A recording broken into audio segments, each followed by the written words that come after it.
Ya vamos a conversar con el doctor Humberto Calderón Bertis. Vamos a hacerle 4 preguntas y escucharemos sus respuestas sobre el tema Venezuela. Ok, vamos a comenzar, doctor Bertis, con las preguntas. Y primero, muchas gracias, por supuesto, por haber aceptado esta conversación.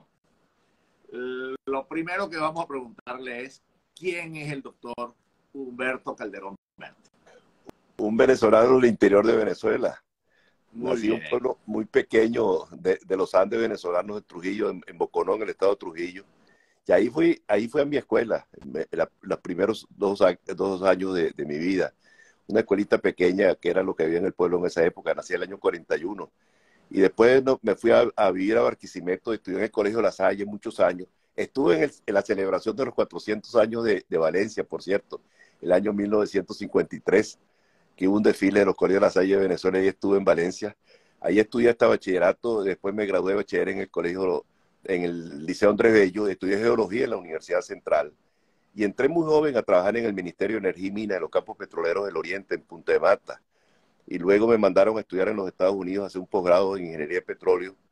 Regresé y me incorporé en el Ministerio en Caracas, la División de reservas petroleras. Ahí estuve trabajando un tiempo y después me fui a la Universidad de Oriente como director de la Escuela de Ingeniería de Petróleo y profesor de varias materias en la escuela.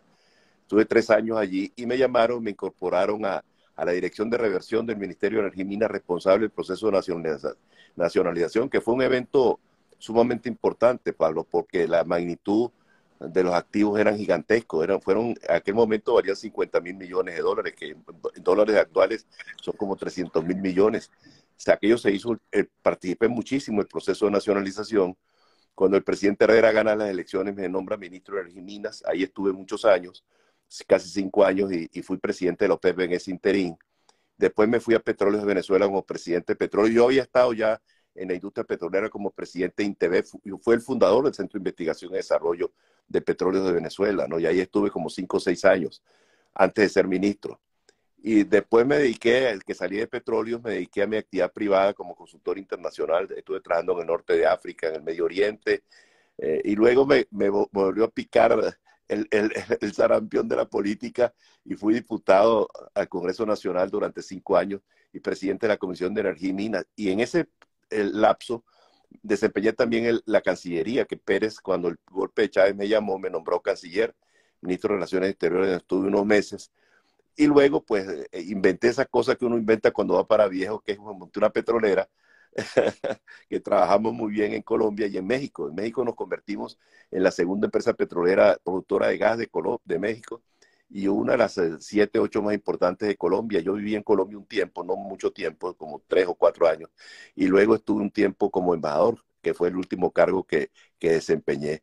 De manera tal, y yo siempre sí, no he hecho otra cosa. Le decía el otro día a una amiga, le decía, yo no he hecho otra cosa en mi vida sino trabajar.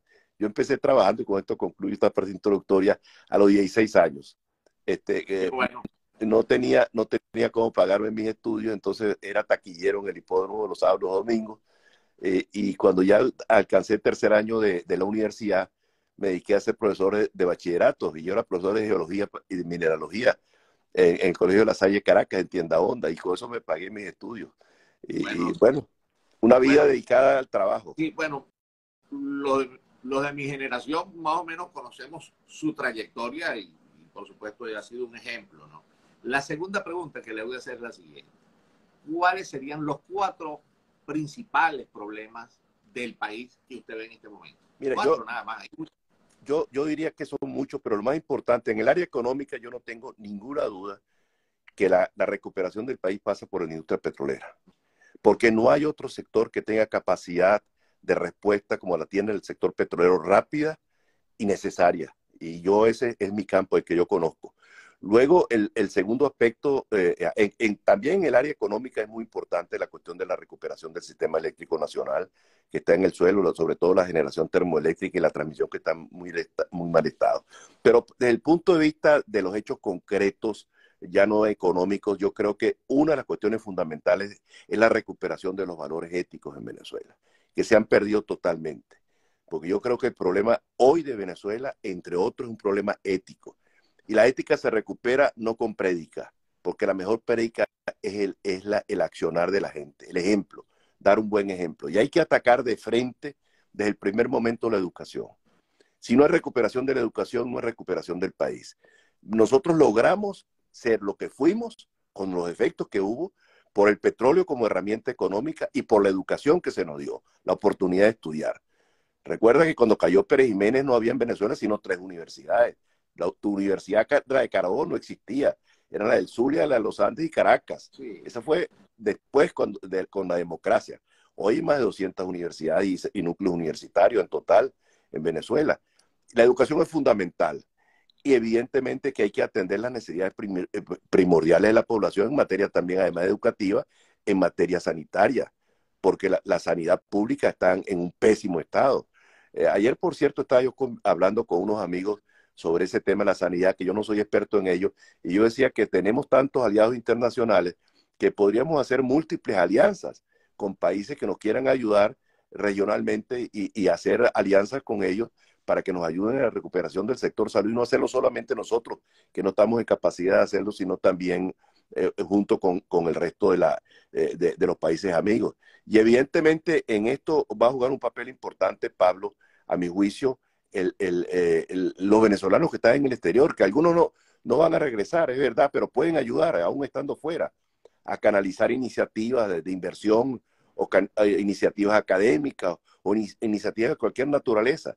Yo creo tener el país en la cabeza, porque me he educado toda mi vida al tema de la conducción del Estado y quiero tener ideas claras sobre lo que hay que hacer.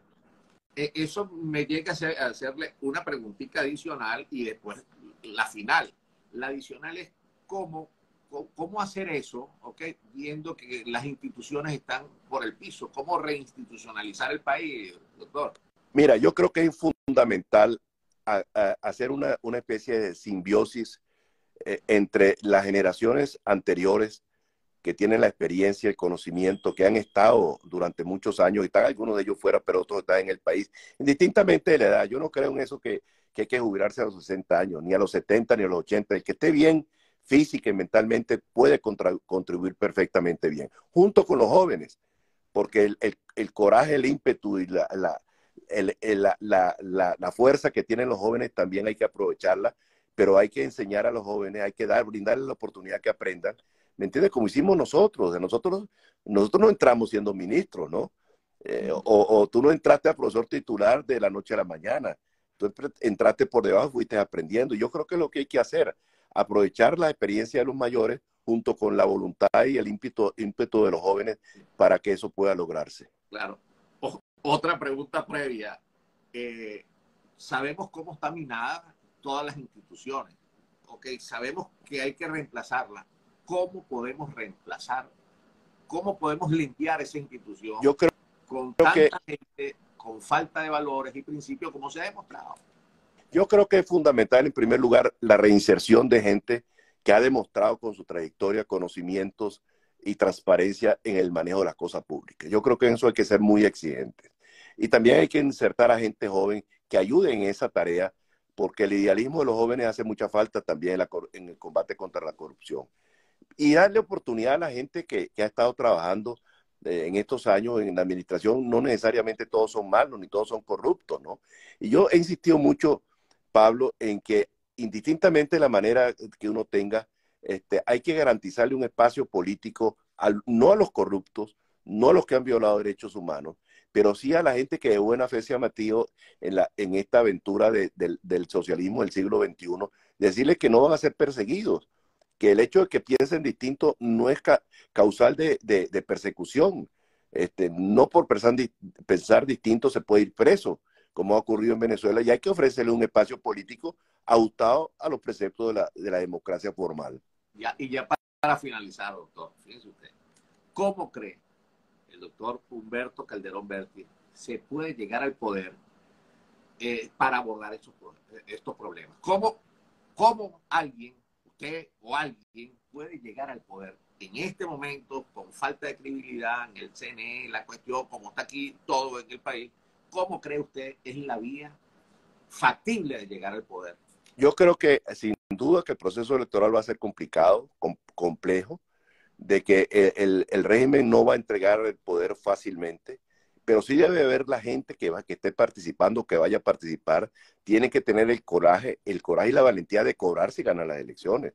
Que no ocurra lo que ocurre en otras oportunidades, que se gana y no se cobra. Porque ahí son tres cosas: ganar, cobrar y gobernar. Las tres cosas hay que saberlas hacer, ¿me entiendes? Y yo creo que es fundamental integrar un gobierno en las primeras de cambio de gente con experiencia, como dije anteriormente, y escoger a los mejores sin distingo de partidos políticos. Yo creo que una de las cosas que debemos desterrar del ejercicio político en Venezuela es el sectarismo. El sectarismo político es perverso, es malo, y el sectarismo generacional también es malo.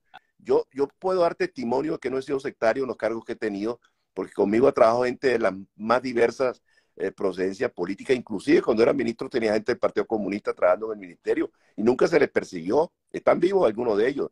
Igual ocurrió en la Cancillería o en Petróleo de Venezuela o en el INTEBEP. Del INTEBEP salieron muchos los jerarcas del régimen que estaban allí, entraron conmigo a trabajar en el INTEBEP y después salieron a ser jerarcas petroleros del régimen, lamentablemente, ¿no? Pero bueno, yo creo que hay que actuar con mucha amplitud, con mucha generosidad y con mucha inclusión de todos los sectores de la vida nacional. Y hay que tomar muy en cuenta, Pablo, a la gente de la sociedad civil. Yo creo que el hecho de ser político o militante de un partido político no puede ser la credencial, tampoco desacreditar el hecho, porque la gente puede pensar como quiera. Y yo creo que constituir un gobierno con los mejores es fundamental. Así es. Mire, doctor, muchas gracias primero por esta conversación que sostuvimos, y personas como usted hay que escucharlas. Muchas No solamente por la gracias, Pablo. experiencia que tiene, sino por la trayectoria que ha tenido y en todos los cargos en los cuales se ha desempeñado. De verdad, ha sido ejemplo de probidad. Lo felicito Muchas y le gracias. deseo, bueno, no nos abandone nunca en No, este predicar, estoy mi muy, doctor. Lo muy, seguiremos viendo. estoy muy en eso. Ayer me decía alguien, ¿y qué haces tú con estos mensajes? Estoy tratando de decirle a la gente cómo hay que hacer las cosas. Que lo haga Gracias. cualquiera me da igual, pero que Qué lo hagan. bueno. Qué bueno contar con venezolanos como usted. Apretado abrazo para usted y Igualmente, Pablo. muchos comentarios halagadores hacia su persona acá en el Instagram. Que esté Muchas muy gracias, bien. muy amable. Hasta luego. Adiós, adiós.